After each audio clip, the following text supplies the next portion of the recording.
Najprej dovolite, da predstavim tiste, ki bomo tukaj danes sodelovali. Poslanec Bojan Podkrajšek, predsednik gradbenega odbora za obnovo cerkve svetega Janeza. Doktor Peskar se je opravičil, ker ima druge obveznosti. Matija Plevnik, odgovorni konzervator. Gospod Silvester Gaberšček z Ministrstva za kulturo, ki se nam bo v kratkem pridružil, ki je tudi skrbnik pogodbe za ministrstvo. Docent dr. Rok Žnidaršič, arhitekturni atelje Medprostor, ki se nam tudi bo zdaj pridružil v kratkem, in pa direktorica občinske uprave Breda Obrez, ki je tudi skrbnica pogodbe s strani občine Slovenske Konjice. Torej, namen današnje tiskovne konference je, da mi kot investitor in tudi stroka na nek način se odzovemo na okroglo mizo, ki je bila pred kratkim, za katero ocenjujemo, da je potrebno, da se odzovemo in da damo svoje poglede, ker smatramo, da je bilo stvar nekoliko enostransko prikazana. Torej, nekako takole smo si zamislili. Jaz bi v prvi fazi predstavil aktivnosti, ki jih mi, občina, kot taki vodimo, ki smo peljali od samega začetka. V nadaljevanju pa bo seveda stroka, potem, dober dan, gospod Gaberšček, bo pa stroka odgovorila na vse te dileme, ki so se v tem času pač pojavile. Zdaj, če dovolite, torej vse skupaj se začelo z sprejetjem proračuna za leto 2020 in 2021. Naša poslanca sta bila tukaj zadevna in sta na nek način uspela prepričati državni zbor, da je bil sprejet amandma in odobrena so bila sredstva 2 milijona evrov.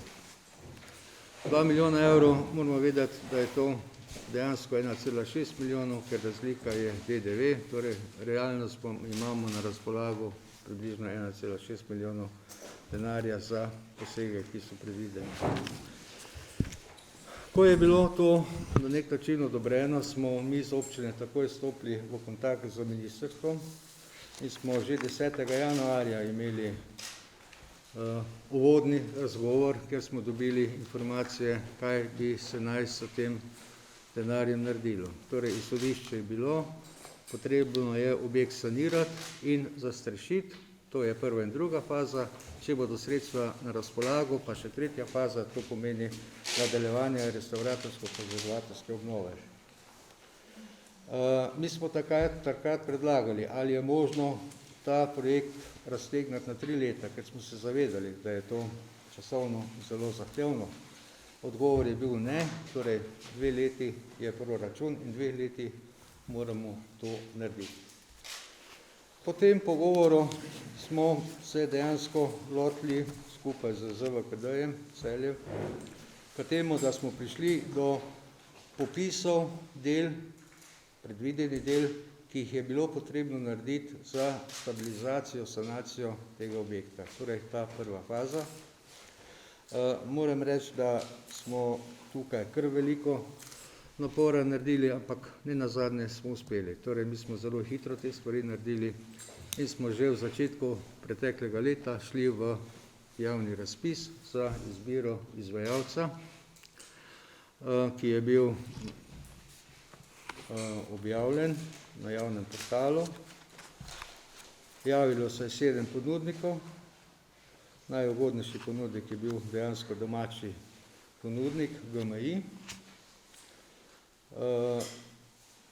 ki je vse pogoje izpolnjeval in tudi nobene pritožbe oziroma kakršnega koli druge aktivnosti strani ostalih izvajalcev ni bilo, tako da tu ni nobenega vprašanja, pa nobene dileme, kako je bil izvajalec izbran, kot se je namigovalo na okrogli mizi pred dnevi. To imate dokumentacijo tudi v svojem gradivu.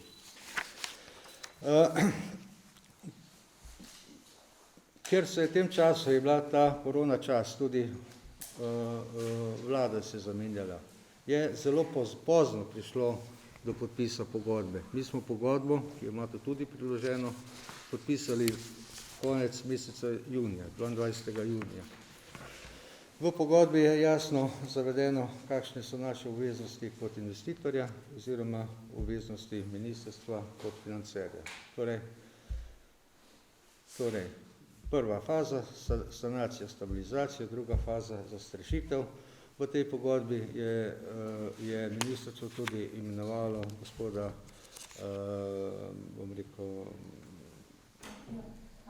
Matijo Plevnika za odgovornega odgovornega konzervatorja. Torej, mi smo to pogodbo podpisali smo tudi pogodbo z izvajalcem. Plan je bil prej, da bomo mi začeli prej s temi deli, nekje v mesecu maju, ampak dejansko so se dela začela v mesecu juliju. V mesecu juliju, ko so bila gradbišče pripravljeno in izvajalec je dejansko v 5 mesecih uspel vsa dela, ki so bila predvidena, tudi izvesti korektno, kvalitetno, pod nadzorom stroke, s sodelovanjem tudi posebne skupine, ki jo je Zavod za varstvo kulturne dediščine Slovenije imenoval, tako da tu nimamo nobenih pripomb in smo z delom izvajalca in vsemi deležniki, ki so tu sodelovali, zelo zadovoljni in pohvala vsem. Seveda, ko so se ta dela začela, smo seveda morali še skupaj, kako bomo začeli z drugo fazo, torej zastrešitev.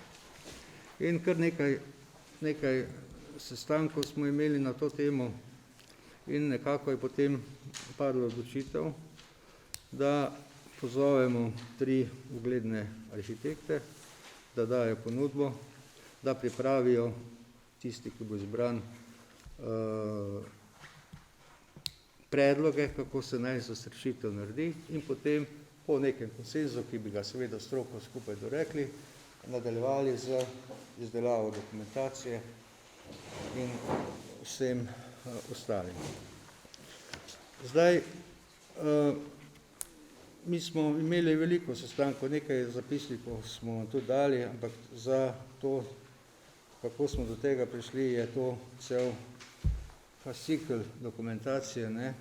Ampak na koncu smo imeli v mesecu septembru tukaj v Kartuziji en sestanek, zelo širok, kjer so bili vsi deležniki prisotni, stroka, investitor, financer in nekako dorekli to, o čemer se bomo danes pogovarjali.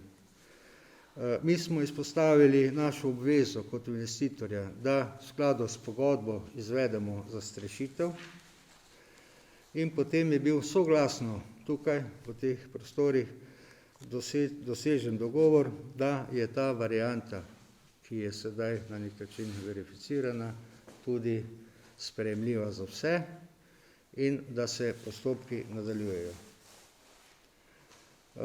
Docent Rok je potem seveda to nadaljeval z to dokumentacijo, tehnično, in mi smo prišli do tega, da imamo seveda za vse te posege vsa soglasja in pa tudi veljavno gradbeno dovoljenje. V tem času smo imeli tukaj tudi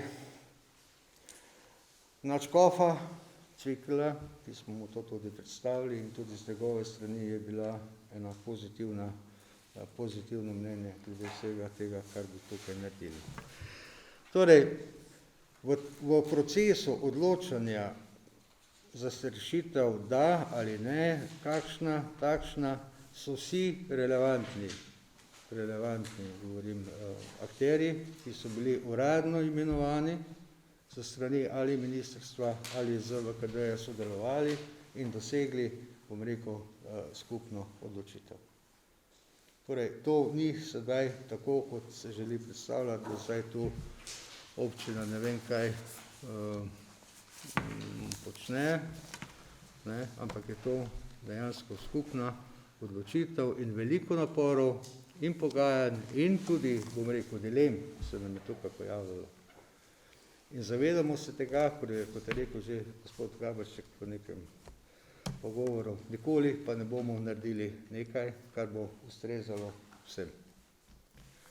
Zdaj, z vidika občine je sedaj zadeva takšna.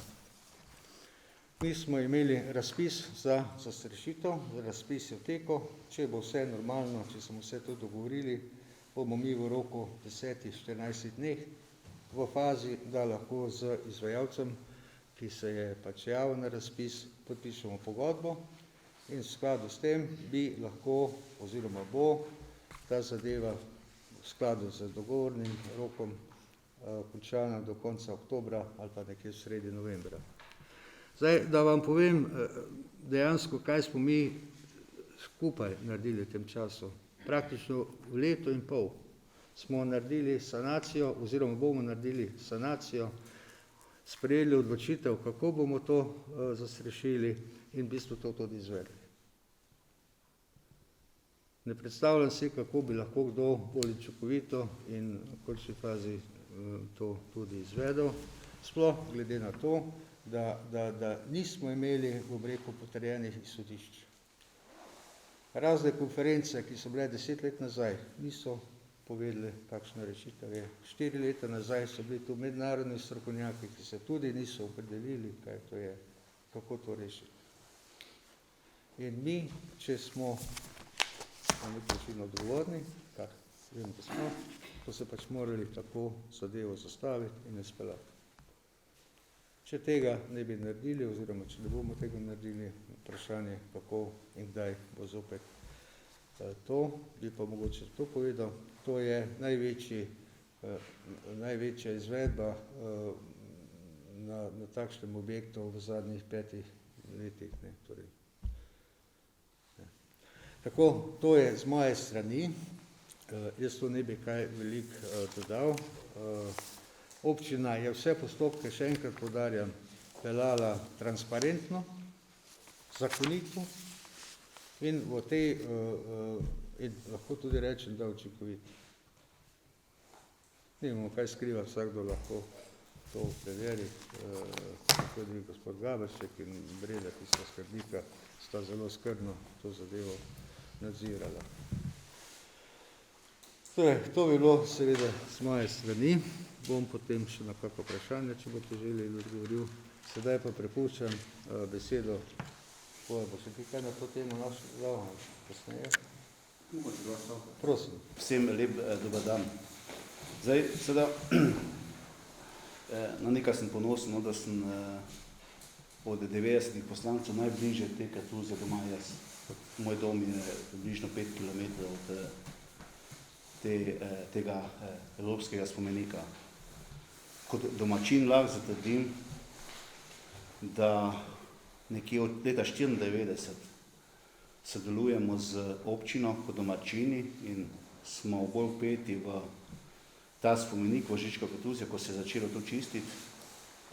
In imam z veliko odgovornostjo zagotoviti vam, spoštovani novinarke in novinarji, da je občina skupaj z državo, z vsemi 3 župani, gospodom Jazbecem, gospodom Gorenčkom in zdajšnjim županom, se zelo, zelo odgovorno obnašala do tega spomenika.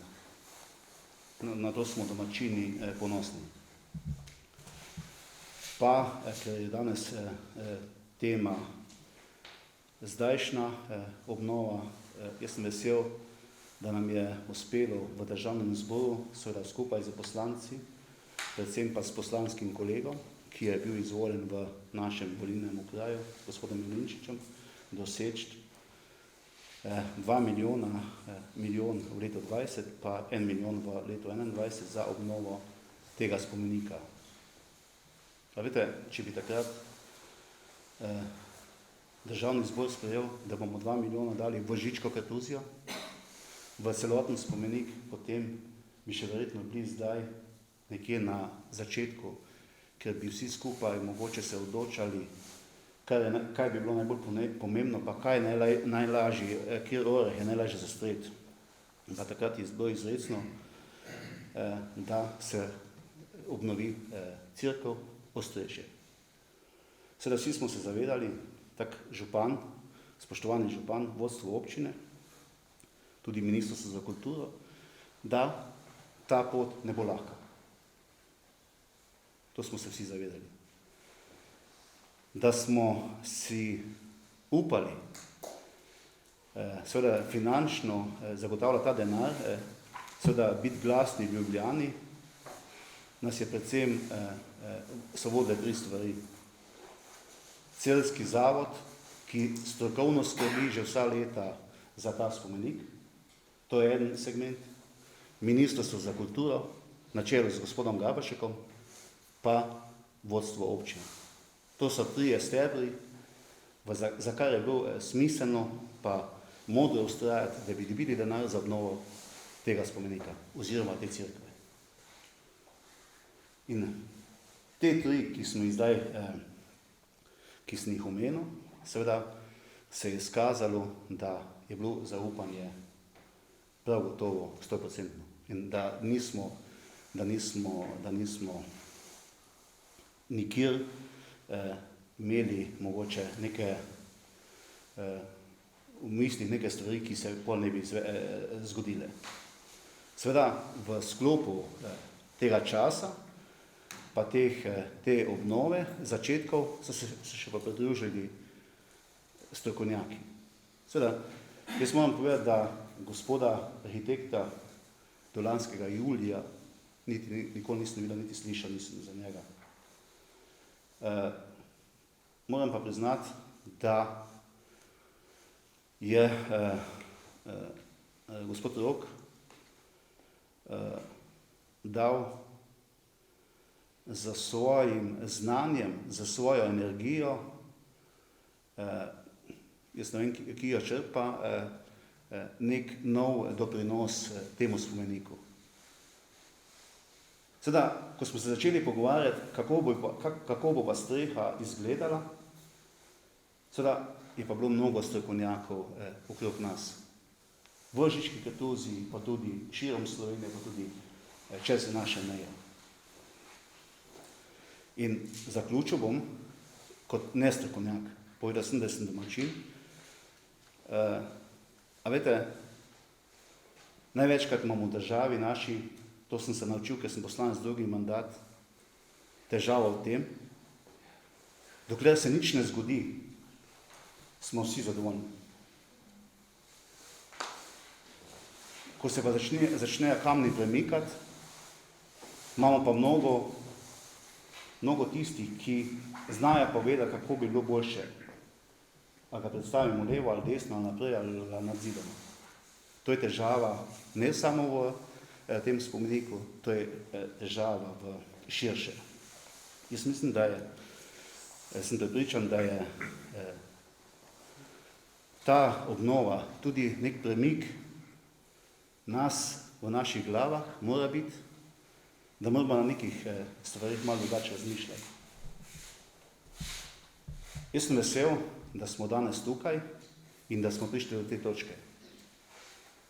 Jaz kot predsednik gradbenega odbora res moram se iskreno zahvaliti županu, direktorici občinske uprave, ki je skrbnica projekta na strani občine, Ministrstvu za kulturo, gospodu Gaberšeku, Celjskemu zavodu. Tako da, in seveda, tisti, ki je stopil tudi malo kasneje, z to energijo, s tem znanjem, s tem premikom v naših glavah, gospodu Roku, da smo danes na tej točki. Je pa treba povedati, to jaz tudi večkrat povem v državnem zboru, če znamo kritizirati, moramo znati tudi pohvaliti. Tako da jaz pohvalim dosedanje delo. Na koncu verjamem, da bomo vsi zadovoljni. Bi pa pozval vse strokovnjake, ki jih imamo veliko v Sloveniji, da nam pomagajo, če nam lahko pomagajo. Drugače jih pa prosim, da nam omogočijo, da ta evropski spomenik v tem letu končamo tako, kot je bilo zadano. Tudi jaz sem na voljo še za kakšno vprašanje. Hvala, župan. Spoštovane kolegice in kolegi iz področja varstva kulturne dediščine in seveda vam, predstavnikom sedme sile, lep pozdrav. Čeprav se opravičujem, ki sem malo zamujala po poti. pa so potem po poti iskali tudi eno opravičilo in so najdli o tem, da so dolgo časa iskali ustrezne dokumente za prehod iz Kranjske Marke v Štajersko. Torej, res lep pozdrav. Smo tle v enem spomeniku, ki ima evropsko težo, čeprav tega naslova nima, zaradi svoje starosti, pa tudi predvsem zaradi svojega poslanstva, ki ga je pač imel 19 let. Tukaj se je kovala ne samo verska strategija, ampak tudi civilna, za ves takratni evropski prostor. Zgodovina ga je pač doletela z lepimi in tudi težkimi trenutki. Po Jožefu II. Vemo, da je začel propadati. O pomenu tega spomenika so se naši umetnostni zgodovinarji zavedali že, ko je začela ta služba delovati na našem področju leta 1913. Ampak je bil velik zalogaj, tako da nikoli se ni uspelo pristopiti, bi rekel, z nekim zagotovilom, bomo pa uspeli vsaj en del obnoviti tako, kot je treba. In ko je bil sprijet amandma pri proračunu, o čemer je govoril gospod poslanec, mi smo lahko to samo sprejeli kot velik čudež, ki se je zgodil na področju spomeniško-varstvenega področja. Kaj takega Miklavž, pa tudi Dedek Mrz še nikoli ni prinesel pri nobeni vladi. In seveda eno tako darilo, ko pride, pa imaš omejen časovni termin, v katerem bi se dalo to udejanjiti in porabiti, je pripeljal do tega, da smo se zbrali in povedali, kaj je možno storiti. Zavedamo se, da je bila to enkratna priložnost, hkrati pa smo se zavedali, če ne zagrabimo, da spomenik obnovimo in ga tudi zastrešimo, potem bomo čez par let lahko imeli sam še morda arheološki vrt. Torej, gre za res spomenik izjemnega pomena, katerega bo treba tudi osvetliti tudi po dejavnosti in vsebinah nekaterih njegovih prebivalcev, ki so tukaj živeli, ki so pomembni za evropski prostor, tako političen, verskem, kot tudi literarnem. Naloga ministrstva je bila samo v tem, da to priložnost podpre in v dogovoru z občino izpelje. In izkazalo se je zelo lepo sodelovanje, ki je bilo tudi že v preteklih letih, tokrat pa se je še intenziviziralo. Ustanovljene so bile pač delne skupine, kar je že gospod župan omenil, stroki pa smo prepustili, da to izpelje. Znotraj stroke so bili različni pogledi že od nekdaj, kako pristopiti k obnovi osrednjega dela Žičke Kartuzije, to se gre za cerkev. In v preteklosti ni bilo nekega povsem enotnega pogleda, v zadnjih letih pa še toliko manj. Mislim, da živimo v nekem času, ko se družba ali pa širša civilizacija naglo spreminja. Odnos do mnogih vrednot in tudi znotraj stroke se pristopi spreminjajo, nadgrajujejo, dopolnjujejo. Ljudje smo pa taki kot povsod. Eni bolj zasidrani v tako imenovano konservativno strujo, drugi v napredno. Del je pa tudi takih, ki nimajo odnosa do teh stvari. Dokler ne vidijo v tem neke priložnosti za trg. Torej, morda je bil ta najtežji del. Pride do neke rešitve, ki bi odgovarjala strokovnim pristopom, pogledom, vendar z današnjega časa. Priznam, da so bile dileme velike, pogovi ne vedno lahki, kresale so se iskre. Vedno počasi se je začelo svetlikati na obzorju. In mislim, da smo prišli do tega, da smo začeli med seboj v naših pristopih in pogledih udejanjati dialog. V pravem pomenu besede. Dialog, ki ne pomeni, da nekdo popusti, pa drugi pridobi, ali pa da nekdo koga drugega prepriča, ampak je prišel do neke nadgradnje. Pri skupnem iskanju, pri skupnem oblikovanju rešitev in tudi pri izvedbi. Jaz mislim, da dosedanje sodelovanje vseh pletenih je en čudovit primer sodelovanja v pravem pomenu, polnem pomenu besede dialog, ki bi lahko postal vzorec v naši družbi tudi na drugih področjih, na drugih širših področjih. Sama streha, ko pa bo izvedena s tem pristopom, pa bo ta dialog materializiran. Gre za dialog med različnimi časovnimi obdobji, v spomeniško-varstvenem pogledu, dialog pri izvedbi obnove, pri pristopih in seveda tudi pri pogledih na dediščino v celoti. Tukaj naletimo na različne konservatorske šole, ne samo domače, ampak tudi po svetu in mislim, da stičišče, ki je bilo pri tem projektu doseženo, bo lahko ponosne samo občini Slovenske Konjice in ne samo naši stroki v Sloveniji, ampak tudi širše. Seveda smo se zgledovali in brskali, kako tudi drugod pristopajo k temu. In mislim, da s tem projektom ne bomo nič zaostajali za najbolj prepoznanimi konservatorskimi rešitvami, ki obstajajo. Vsem kot to. Hvala lepa, gospod župan.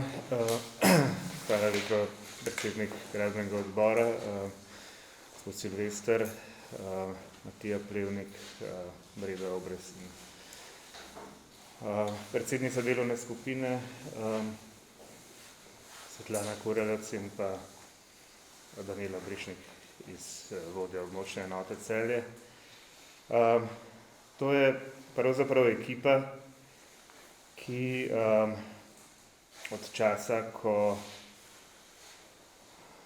sem pravzaprav dobil povabilo z občine Slovenske Konjice, ko daje ponudbe za sodelovanje v tem procesu. Zdaj že pravzaprav moji stalni sodelavci in sogovorniki. Mi smo se z našo ekipo z veliko tremo in seveda odgovornostjo lotili tega procesa.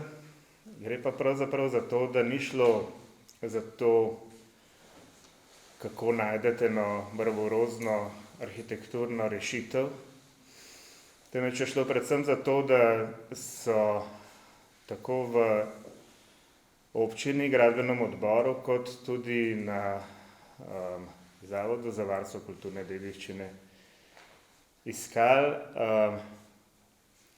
pravzaprav koordinatorja delovne skupine. Delovna skupina, ki je bila imenovana strani Zavoda za varstvo kulturne dediščine zato, da najde neko rešitev, da najde soglasje med temi tremi različnimi pristopi, je rabila variantne konceptualne rešitve za strešitve. Namreč morate vedeti, da konzervatorski načrt, ki je bil narejen za to razvalino cerkve svetega Janeza Krstnika, je predvideval 3 kontradiktorne pristope. Torej, omogočal je bodisi ohranitev razvaline kot take, samo s konzervacijo. Omogočal je postavitev klasične strehe in omogočal je en pristop sodoben, ki pa ni bil definiran, kaj še naj bi bil. Ve se, da so klimatski pogoji in materialno-tehnično stanje razvaline takšno, da brez rednih in razmeroma obsežnih vložkov v en reden monitoring pri nas in tukaj ni nobene pravzaprav dobre prakse, kako takšno razvalino brez nadkritja ohranjati. Cerkev je grajena iz apnenca, malte so takšne, kot so, klima je izredno specifična v tej dolini, kar bi pomenilo, da bi bodisi izpostavljali še naprej propadanju ta spomenik, ali pa bi predstavljal zelo velik finančni zalogaj v naslednjih letih, ko bi bilo treba to obnavljati ves čas. Te primere poznamo tudi iz Evrope, iz te celinske klime, na podobnih primerih in nobeden ni prav idealen. Zato se je logično, sledeč konzervatorskemu programu, vodstvo občine odločilo in seveda tudi gradbeni odbor, da sledijo klasični strehi, ki je pravzaprav en tak logičen odgovor. Mentalna slika te razvaline, pa kot vsi vemo, je pravzaprav razvalina enega cerkvenega prostora z odprtim nebom.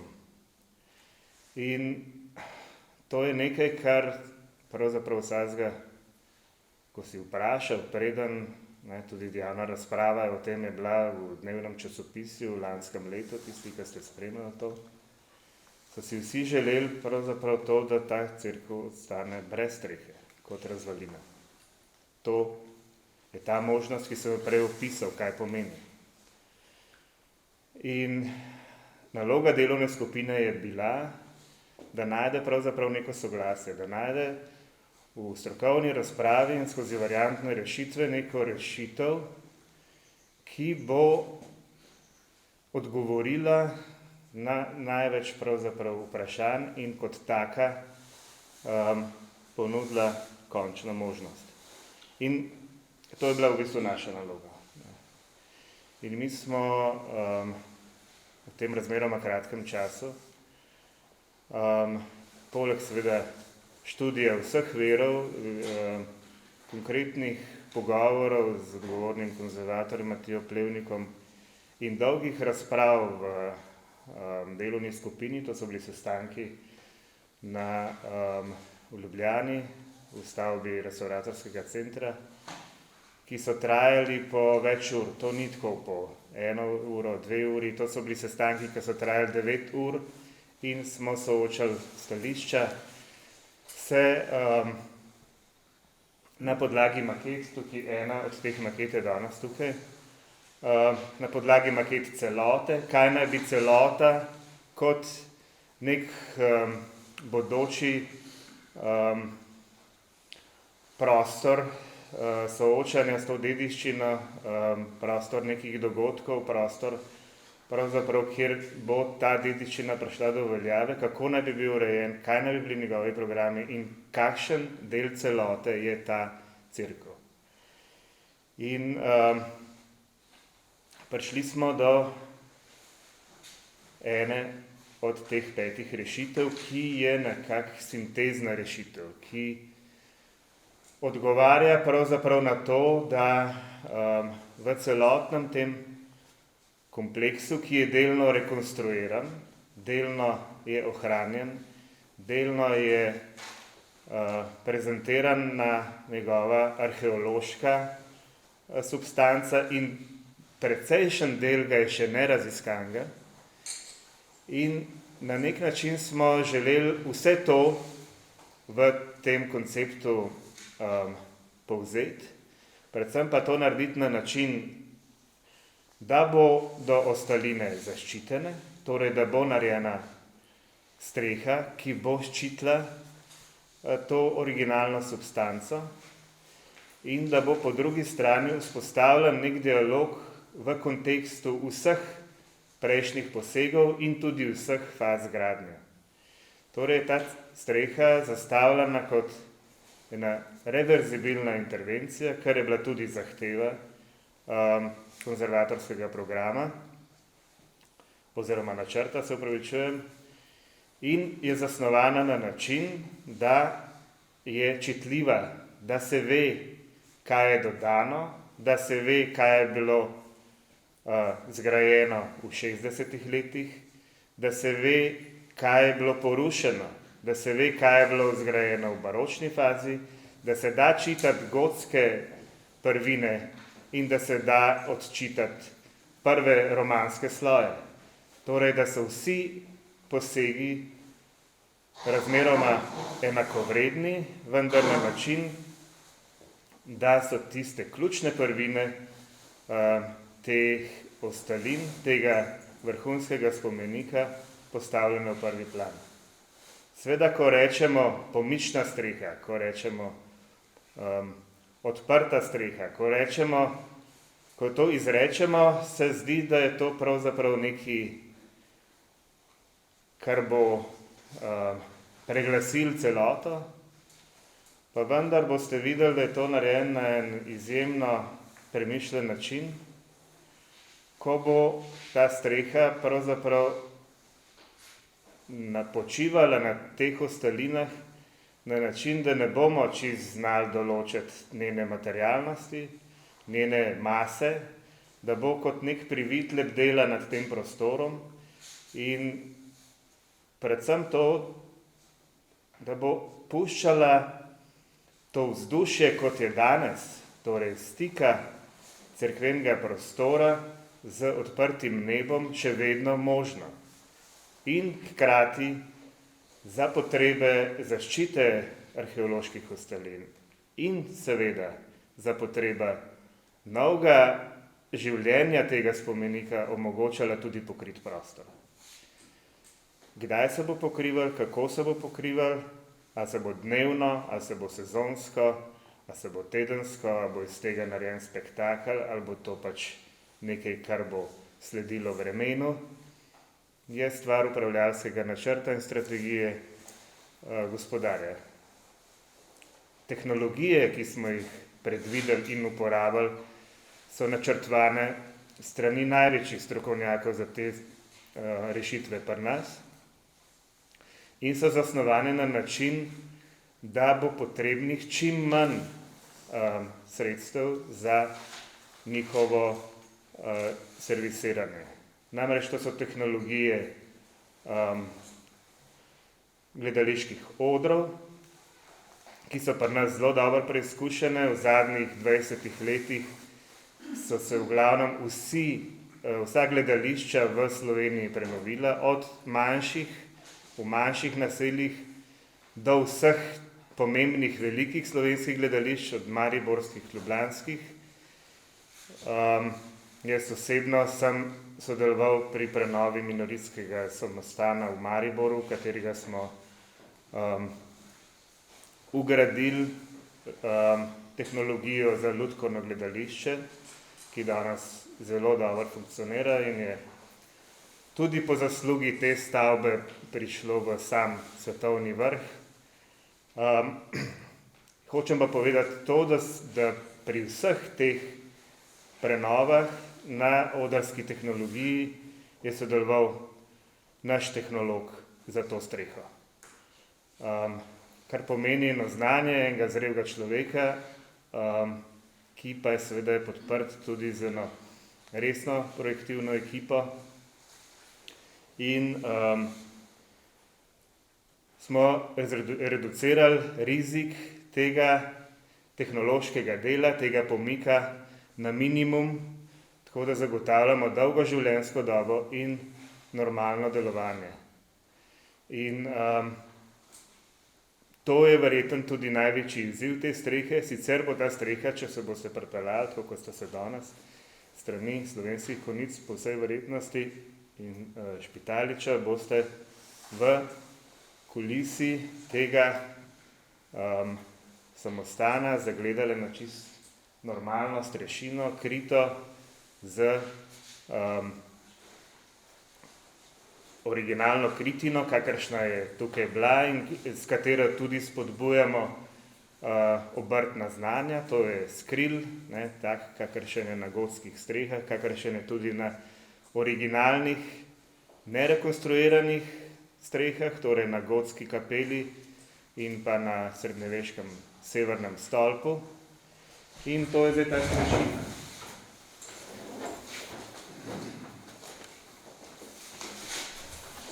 To je zdaj ta strešina, ki je z teh strani čist normalna streha in ki se potem z druge strani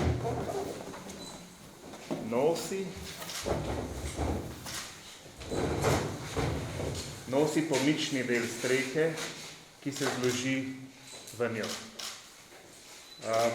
Zdaj, kar je prednost tega, je seveda tisto, o čemer sem prej govoril, torej zagotavljanje temu ambientu njegovo avtentičnost, kakršno ima že približno 180 let. Ta razvalina ni tako kot Notre Dame, ki je pred 2 letoma zgorel. Ta razvalina je nekaj, kar je v mentalni zavesti cele Evrope, vseh, ki so se tukaj kdaj mudili, stik z nebom. In to omogoča. Po drugi strani pa omogoča tudi še nekaj drugega, kar je pa pravzaprav tisto, kar je prepričalo tudi tiste, ki so bili prepričani, da je treba dati gor klasično streho. In sicer to, da vzpostavljamo obe obstoječi vertikali spiralnih stopnic v Otokarjevi kapeli in v Kapiteljski dvorani, da z njihovo rekonstrukcijo pridemo na vrh teh zidov. Na vrh teh zidov, odkoder se vidi na jedro, na osrednji del samostana, ki je danes v razvalinah, ki bo potreboval še arheološke raziskave. In to je pravzaprav tista možnost, ki je do zdaj ni bilo, kako celoto nekako zaobjeti z enim pogledom in poskušati razumeti notranji ustroj delovanja kartuzije. Ker kaj je bistveno pri kartuziji? Pri kartuziji ni bistven ta, kako se temu reče, obrambni sistem. Ta je pač samo zato, da omogoča mir in delovanje. Tisto, kar je bistveno, so meniške celice organizirane okoli velikega križnega hodnika in je potem mali križni hodnik, ki povezuje ta cenobitičen del samostana s Kapiteljsko dvorano in to je pravzaprav tisto jedro, katerega smo želeli s to rešitvijo izpostaviti. In to je pravzaprav tisto jedro, zaradi katerega je ta kartuzija tudi najbolj privlačna, ne zaradi pravzaprav nekega obrambnega sistema in podobe, tudi seveda, vendar s tem se navezujemo pravzaprav s to rešitvijo z te strehe. In kot vidite, je to narejeno tako, da se to da tudi enkrat kasneje odstraniti, če bomo imeli take materijale, da bi to lahko postala nazaj razvalina. Lahko se jo seveda tudi dopolne v klasično streho, če se bo izkazalo, da je to velik problem. Pa vendar, če vas povabimo danes gor, ta hodnik je že zgrajen, vas bo prostor sam prepričal v to, da je to smotoren poseg in izjemno zanimiva nadgradnja te razvaline. Moj prvi del današnje predstavitve bom prebral sporočilo za javnost generalnega konzervatorja dr. Peskarja. Še do pred kratkim je bil načrtovan njegov prihod, ampak zaradi neodložljivih obveznosti se opravičil in me na nek način pooblastil, da jaz preberem to sporočilo za javnost. Hkrati vas pa obveščam, da celotno oblikovano sporočilo za javnost boste pa lahko, se pravi njegov del, lahko že zelo vzamete. Celotno sporočilo za javnost, ki ga je pa pripravil Zavod za varstvo kulturne dediščine, bo pa na spletnih straneh Zavoda za varstvo kulturne dediščine že okrog 13 ure. Pa da ne bom dolgovezil, bi se v bistvu kar lotil tega sporočila. Ob nedavnem posvetu, ki ga je v prostorih Slovenske akademije znanosti in umetnosti organiziral Umetnostno-zgodovinski inštitut Franceta Steleta, se je izkazalo, da je del strokovne oziroma laične javnosti pričakoval, da bodo aktualna konzervatorska dela na nekdanji redovni cerkvi Kartuzije v Žičah obsegala tudi zastrešitev cerkve po vzoru srednjeveškega izvirnika oziroma rešitve, ki bi po nekaterih verzijah vključevale celo rekonstrukcijo strešnega stolpiča, gotskih obokov, gotskih oken, ometov in drugih prvin, ki so bili izpričani v številnih grafikah in drugih slikovnih virih iz 18. in 19. stoletja in ki so propadali po razpustitvi samostana od konca 19. stoletja naprej. Ob teh dokaj laičnih pričakovanjih je treba najprej poudariti, da je bilo vprašanje rekonstrukcije historične strehe na Žički cerkvi predmet številnih simpozijev in strokovnih komisij z mednarodno udeležbo, saj se je v zadnjih 2 ali 3 desetletjih ravno umetnostno-zgodovinska stroka najbolj prizadevala, da do takšne rekonstrukcije ne bi prišlo, čeprav je prvi strokovno zastavljen načrt ohranitve kompleksa iz 60 let 20. stoletja predvidel takšno rešitev. Različico rekonstrukcije strehe po analogijah kot najboljša rešitev za Žičko cerkev je Zavod zagovarjal že nekaj let nazaj, vendar je resne dvome o ustreznosti takšnega pristopa na osnovi mednarodnih listin in konvencij poudarila predvsem mednarodna komisija, ki jo je dr. Peskar, se pravi kot član Zavoda, sklical leta 2017. V kateri so sodelovali 4 eminentni in aktivni tuji strokovnjaki z področja konzervatorstva iz Italije, Avstrije in Hrvaške.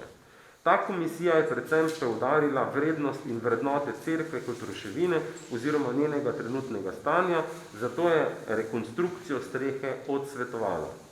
Na osnovi tega priporočila je Zavod v zadnjih letih sprejel nekaj pomembnih izhodišč, ki so botrovala odločitvi, da je najprimernejši pristop k reševanju Žičke cerkve strokovno konzerviranje njenih ostalin z odtenki restauriranja in sodobne interpolacije v obliki fizične zaščite. Med omenjenimi izhodišči za takšen pristop je treba najprej poudariti dejstvo, da so bile razmere na spomeniku pred 60 leti popolnoma drugačne od današnjih. Zato izhodišča in končni rezultat ne morejo biti enaki. Da so to vrstne rekonstrukcije kot primer rešitve spomenikov predvsem izjema in ne pravilo, so v zadnjih desetletjih jasno poudarile tudi različne mednarodne konvencije in listine. Kot posebej pomembno izhodišče pri odločanju pa se je izkazal odgovor na vprašanje, kakšen bi moral biti resnični cilj posegov.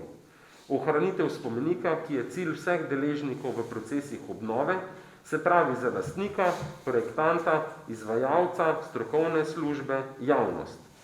Je to presplošen cilj, pač pa je merodajen predvsem odgovor na vprašanje, kakšen je cilj posegov vezan na vrednote in na vrednosti spomenika. V primeru prezentacije ostalin Žičke cerkve so se kot temeljno izhodišče oblikovali predvsem 3 primarni cilji, ki jim morajo zadostiti predvideni posegi. Prvič, ohranitev karakterja ruševine cerkve, drugič, ohranitev dokumentarne vrednosti in povednosti sedanje estetsko-likovne pojavnosti in ohranitev njenega izrazitega znanstvenega potenciala in tretjič, s posegi ustvariti pogoje za dolgoročnejšo ohranitev vseh navedenih vrednosti in vseh izvirnih elementov spomenika, kot so grajene strukture, stavbni elementi, malte, ometi in tako dalje. Ob tem pa je treba upozoriti še na en ključen moment. Ob analizi predvidenih posegov, vezanih na statično sanacijo cerkve z namenom, da bodo zidovi cerkve sposobni nositi sprva predvideno težko streho v obliki rekonstrukcije, smo ugotovili, da so statiki in izvajalci predvideli preveč invazivne posege na zidovih, saj je bilo predvideno sistemsko injektiranje vseh zidov s cementno maso. To je vključevalo vrtanje zidov na vsakih pol metra v vse smeri in kompletno ometavanje sten zunaj in znotraj, da injektirna masa ne bi tekla iz sten. V praksi bi to pomenilo uničenje vrste pomembnih vrednot in znanstvenega potenciala ostalin, zato smo te rešitve odklonili, saj niso bile skladne niti z osnovnimi varstvenimi režimi iz odloka o razglasitvi za kulturni spomenik državnega pomena. Na osnovi vsega naštetega je posebna interdisciplinarna delovna skupina, ki je obravnavala izhodišča za posege, prišla do sklepa, da aktualni projekt, ki je danes predmet predstavitve, v veliki meri upošteva vse poglavitne cilje in ga označila kot strokovno ustreznega. Tako, to je, kot sem že na začetku omenil, bil zapis, ki ga je pripravil generalni konzervator dr. Peskar. Moram poudariti, da dr. Peskar je med drugim njegova doktorska dizertacija arhitektura iz okoli leta 1400 vsebovala tudi dosti arhivskega in samega raziskovalnega dela, konkretno tudi na Žički kartuziji. Je velik poznavalec sodobnih konzervatorskih praks, zelo vpet v aktualne konzervatorske posege v širšem srednjeevropskem prostoru. To je bil njegov zapis. Sam bi pa nadaljeval, da s temi aktualnimi gradbeno-statičnimi posegi, ki so se izvršili pred kratkim, je bil dosežen primarni cilj statične stabilizacije in maksimalne ohranitve izvirne stavbne substance in izvirnih gradnikov, izvirnih elementov.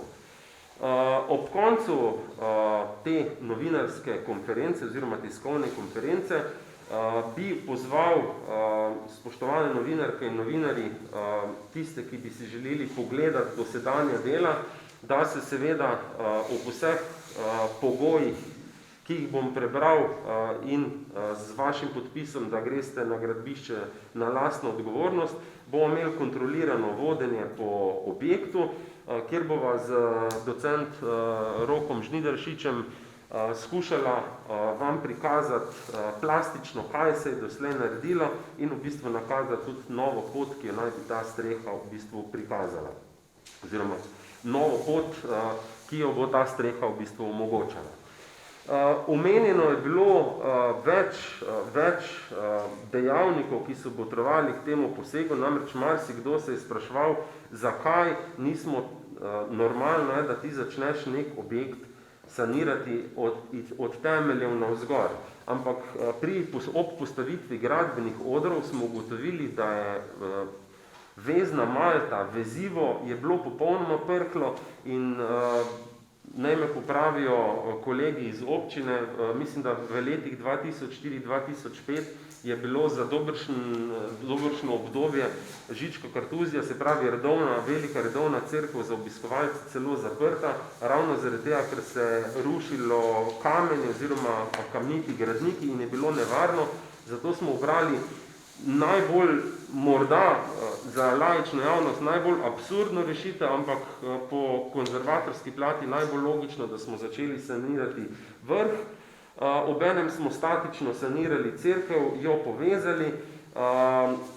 Rešitev, ki jo je predstavil oziroma potrjen projekt projektanta Roka Žnidaršiča, je pa še neka dodatna prednost, namreč povezja med severno in južno steno, v bistvu s tem tudi potresno statično ojača.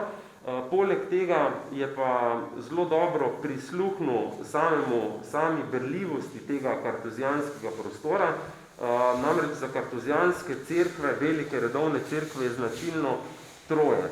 To je izrazito dolg, izrazito ozek in izrazito visok prostor, in temu je tudi projektant zelo kvalitetno prisluhnil, namreč ustvarjajo ta povezja točno na stikih obočnih pol in s tem še dodatno omogoča berljivost ali pa interpretacijo neki širši laični javnosti oziroma obiskovalcev.